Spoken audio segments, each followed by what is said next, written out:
Isang mapagpalang araw sa inyong lahat, Luzon, Visayas at Mindanao. Saan man kayo sulok ng mundo, ay mag-ingat kayo palagi mga kabayan. Nandito tayo sa Pasay, Manila Bay Reclamation Project upang mag-update mga kabayan.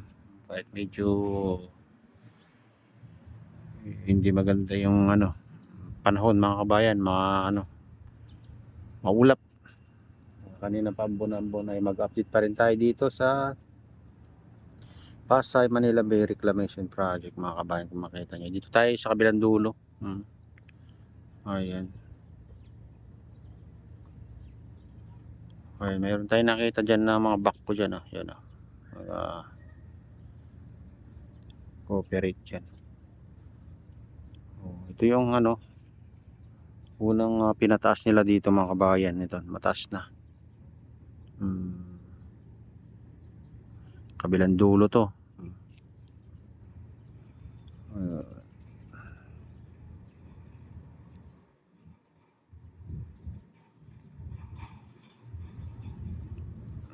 Parang medyo bumaba na yung sa gitna.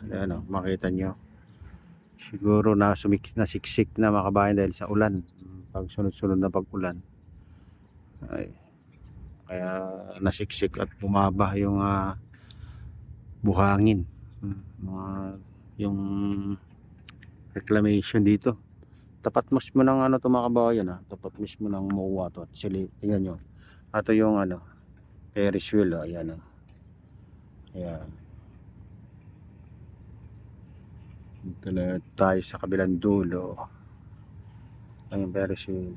Ayan. Hindi mo napakalapit na yung malapit lang yung reclamation dito mga kabayan. Parang 1,000 meters na lang yata o baka wala pa mga kabayan.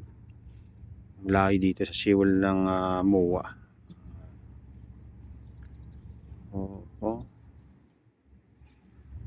Baybayin natin itong seawall. Punta tayo dun sa mga kabayan. Ayan. Tara na, samahan nyo ako. Punta tayo dun. Ayan mga kabayan, dito tayo sa kalagitnaan.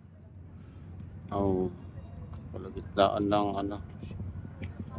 MOA.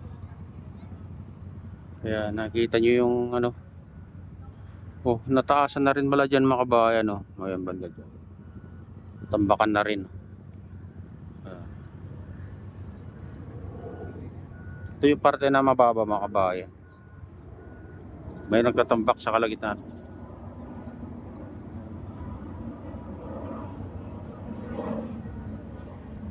Wala dito.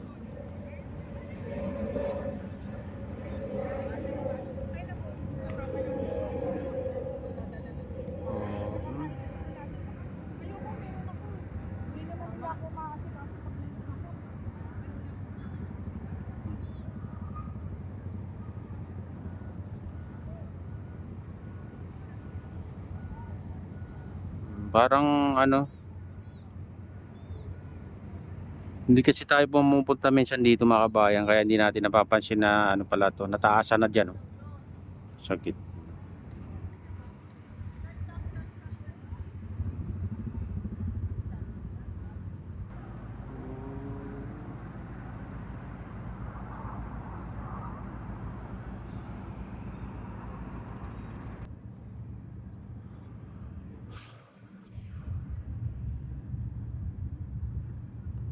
Ayun mga kabayan,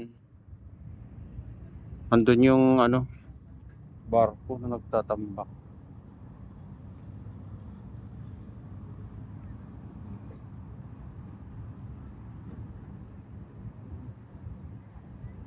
Ayan, medyo malayo dito sa gitna mga kabayan. Ayan, makikita nyo, medyo lang, malayo kasi dito sa seawall ng MOA.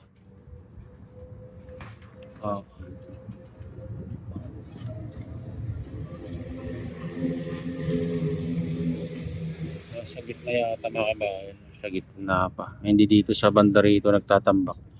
Yung yata doon tinatambakan niya, yung island dati na malit na kasi, kaya tinatambakan na naman. Tapos doon nililipat mga kabayan, nililipat sa gusto nilang paglipatan ng island kung saan banda. Ayan. Kaya doon na lang tinatambak. Dito sa tapat ng MOA, wala tayong nakitang dito.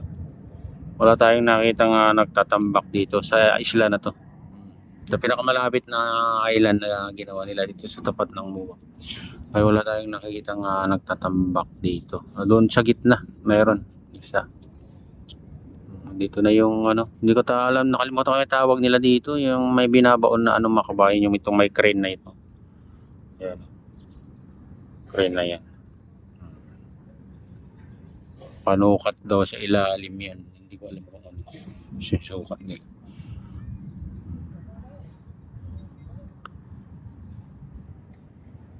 Oh, yan mga kabayan.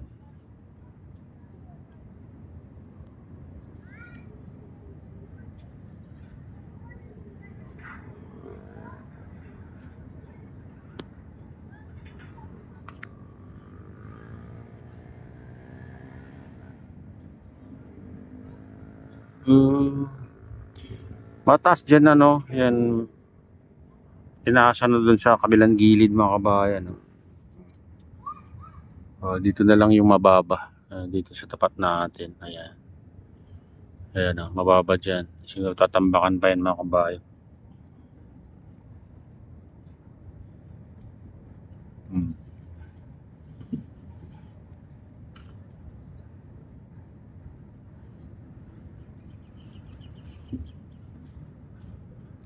Ganyan kalayo. Tingnan nyo. Yan kalayo yung nagtatambak dito.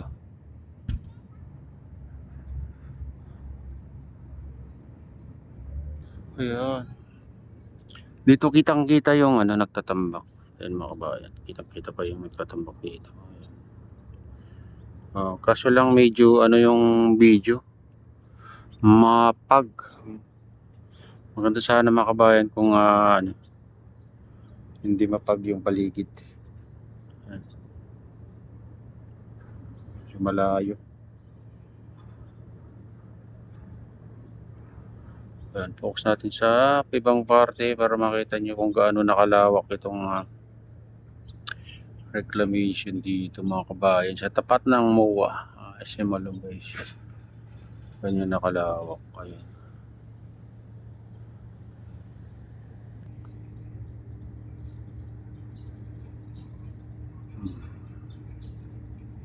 Doon pala talaga sa yung island nasa gitna, yun pala ang tinatambakan mga kabayan. Kasi nandun yung dredging vessel na naglilipat ng buhangin. Baka yan, lumaki na naman konti. Kasi nung nakaraan, maliit na lang yun mga kabayan. Ayan. Lumaki konti. Ayan, dito naman, nandito yung dredging vessel na isa. May na rin dyan mga kabayan May kubo-kubo na rin dyan sa gitna. Baka yung nagbabantay. May nagbabantay siguro dyan. Kaya linagyan na ng kubo. Magandang kubo. Ayan Ayan, gandang kubo. Ayan yung malaking island mga kabayan. Dyan pala dyan na nag-dredge mga kabayan. Papasipsip ng buhangin dyan banda. Sa malaking island yan mga kabayan. Sa malaking island. Sa gilid. Siguro pinapalalim mga kabayan. Makita nyo naman nakakonect sa likod niya yung pipe na malaki. Yung yan, nasa likod niya. Yan. Yan.